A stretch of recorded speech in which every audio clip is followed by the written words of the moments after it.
Hi guys, so today I'm going to show you how to make the birria that everybody's been asking me about. So I get the clawed roast for the birria, so you just put it in the crock pot. You defrost it. If it's a little bit still frozen, it's fine, it's going to cook in the water. And we're going to add some water and then some garlic salt, some seasoned salt, some bay leaves, some pink salt, and like 1/4 onion or like half an onion, just for flavor. So what we're gonna do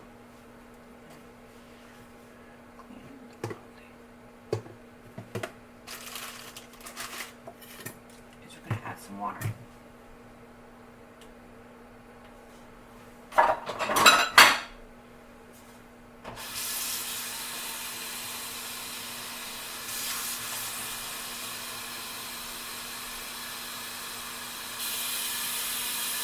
So we're going to fill it up about halfway.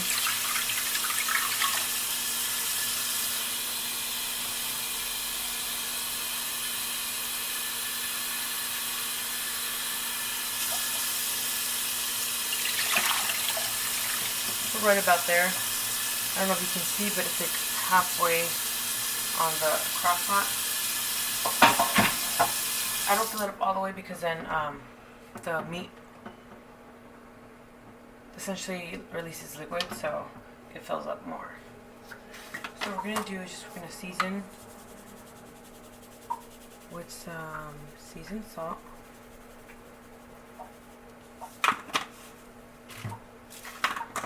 some garlic salt,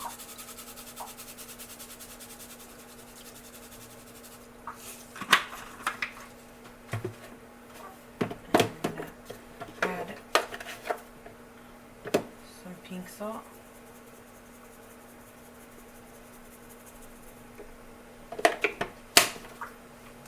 I put like around 4 to 5 bay leaves, depending how big they are. If they're small, I put 5. So we're gonna put 1, 2, 3, 4, 5. Make sure your crock pot is on high, so you can cook it for about 3 to 4 hours or until tender. And then what I do is I just add the onion into the pot, and we're gonna cover it with aluminum foil.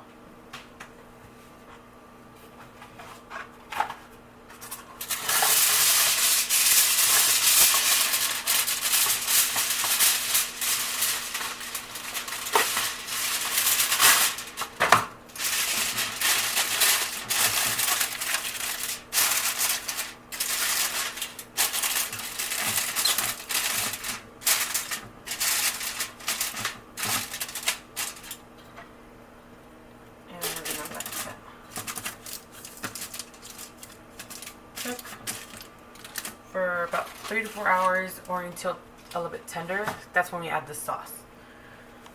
So for the sauce, what I have is 8 guajillo chilies, and 3 ancho chilies. The ones I use are these. So you need 8 of these. You divine them just so it won't be spicy, and 3 of these, they're ancho chilies, and you divine them as well so your sauce won't be spicy. Then what you're gonna need is half a teaspoon of thyme, half a teaspoon of parsley, half a teaspoon of oregano, half a teaspoon of black pepper, 1 tablespoon of chicken like bouillon, it's like chicken flavoring. Then you're gonna need 1/4 teaspoon of ground cloves, and then 4 garlic cloves, and that's for the sauce. So we're gonna wait until it boils.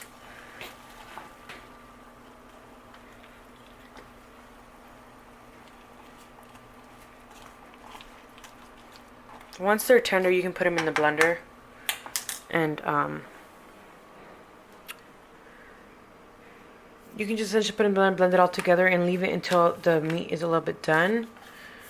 Or you can just put it in like in about an hour or two. It depends to your preference. I usually wait until the meat is cooked, almost cooked, and then so it can absorb all the flavor.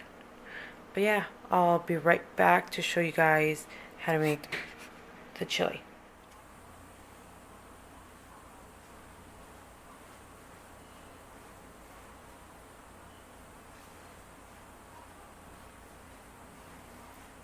Okay guys, so the chilies have turned a little bit like softer. So now we're gonna put them in the blender. What I do is I put peppers in first. So you can just scoop them up with like a spoon or get them with some tongs. You put the 3 ancho chilies and the 8 guajillo chilies into the blender.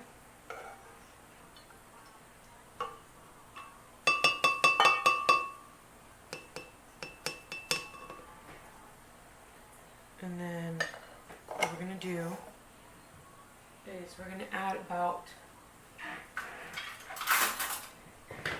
half a cup of the water that's already in here. So we're going to put half a cup.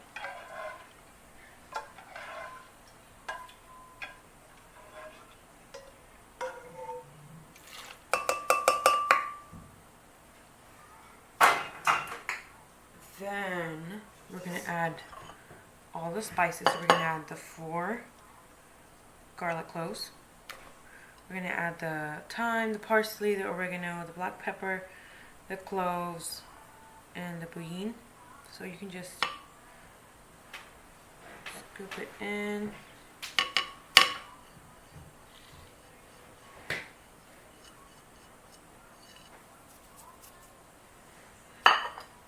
And you are just going to blend it. So we're going to put it onto the blender. Let me clean up. I spilled some water.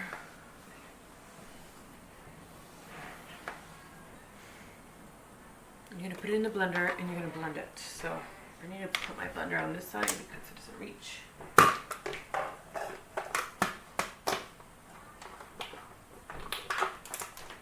You can add more water if you want it a little bit more runny, but since we're putting it in the birria, it does turn a little more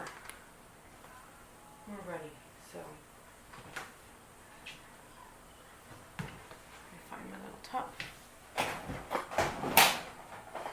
I'm going to cover it. We're going to blend it.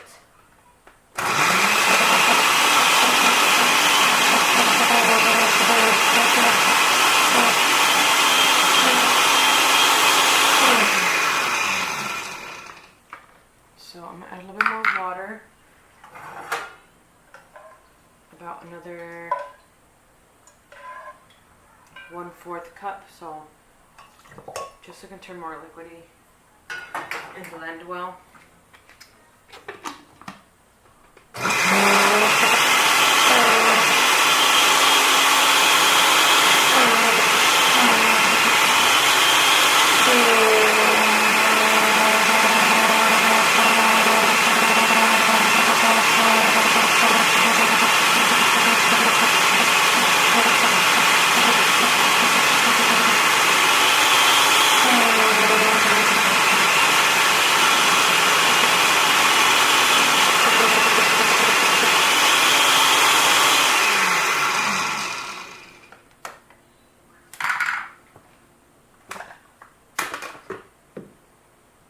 So essentially, it should look like a red, kind of dark red paste. I don't know if you guys can see that. It's like this really dark red paste. That's what I always do, and I just add it to the into the birria.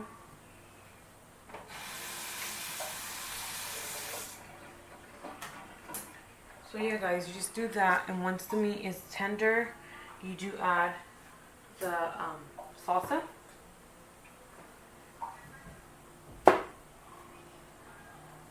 Just make sure that when you add it, you leave it to cook another few hours, or just until it incorporates well. But I'll be back to show you guys how to add it into the birria. Okay, so now that it's been cooking for 4 hours, we're going to put in the sauce and we're going to strain it just so we don't get any seeds or stuff like that. I use a spoon just to kind of push it through. You can add more water.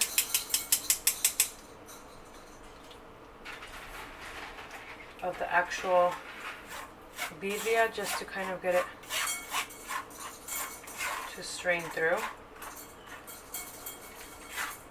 So we're just gonna keep adding. Let me get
now that it's strained, I still have more in the blender. What I'm going to do is I'm going to just add a little bit of the water that's in the crock pot into the blender, just so I can swirl it and strain the rest of it.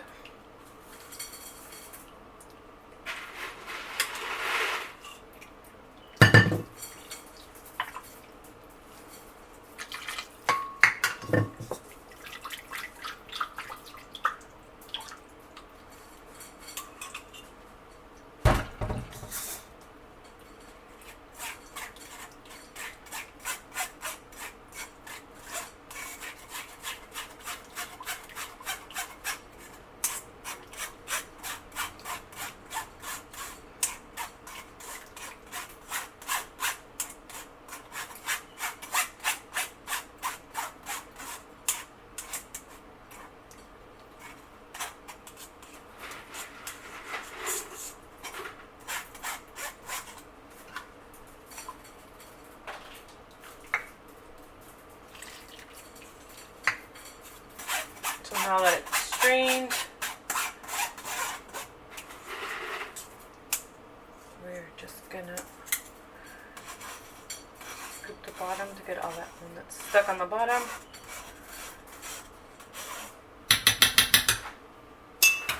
Then we're just gonna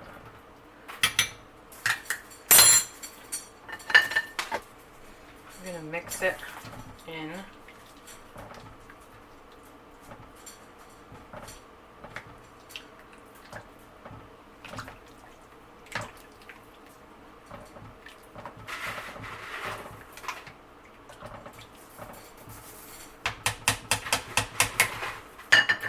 See if it needs any more salt.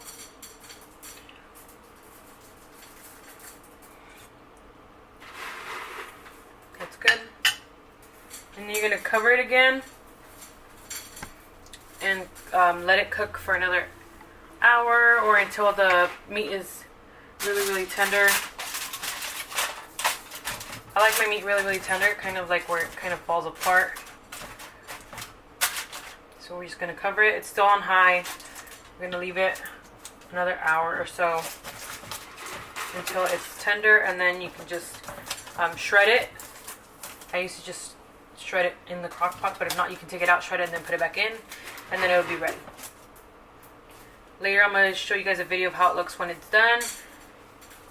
And yeah, so that's how you guys make it. You can add it with cebolla, cilantro, cabbage. Some people like beans in their birria, but since I'm doing it keto, I don't put beans. You can put cauliflower rice, stuff like that. You can do whatever you like to add like on top. If you want to get healthy fats in, you can also add avocado. But yeah, guys, I'll be back later in another video just to show you guys how it looks at the end.